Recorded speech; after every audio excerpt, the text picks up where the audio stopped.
గొప్ప శ్లోకం ఒకటి ఉన్నది. దాన్ని మంత్రంలా మనస్సులో ఎప్పుడు కూడా భావన చేయవచ్చు, ధ్యానం చేయవచ్చు. దీనితో ఎన్నో శక్తులను పొందవచ్చు. ఆ శ్లోకం పఠిస్తూ కుంకుమ చేత్తో పట్టుకుని మననం చేసుకుని ఆ కుంకుమ ధరించిన అద్భుతమైన శక్తి లభిస్తుంది. ఆ శ్లోకం నిజానికి చాలామందికి పరిచయమే కానీ శక్తి పరిచయం కావాలి. సర్వమంగళ మాంగళ్యే శివే సర్వార్థ సాధికే శరణ్యే త్రయంబకే గౌరీ నారాయణి నమోస్తుతే.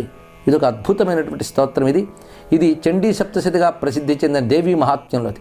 అందులో ప్రతి శ్లోకము అద్భుతమైన మంత్రరాశే, కానీ ఆ శ్లోకాలన్నిటిలోని ఒక మణిరత్నంలా ప్రకాశిస్తున్నటువంటిది ఈ దివ్యమైన శ్లోకం. దీనిలో భావం ఏంటంటే సర్వమంగళ మాంగళ్యే, మంగళము కలిగించే వాటిలో ఆ మంగళకర శక్తిగా నువ్వు ఉన్నావమ్మా అన్నారు. ఇక్కడ అంటే సృష్టిలో మనకు ఆనందం కలిగిస్తోంది, మంచి కలిగిస్తోందని వస్తువుని స్వీకరిస్తామని, అంటే దానిలో ఆనందము మేలు కలిగించే శక్తి ఏదో ఉందన్నమాట.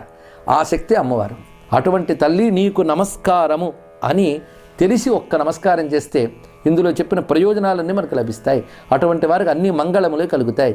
ఇది అమ్మవారి మంత్రాల్లోకెల్లా మహామంత్రంగా భావించి ప్రతివారు సులభంగా సర్వకాల సర్వావస్థల్లో జపించి సిద్ధి పొందవచ్చు.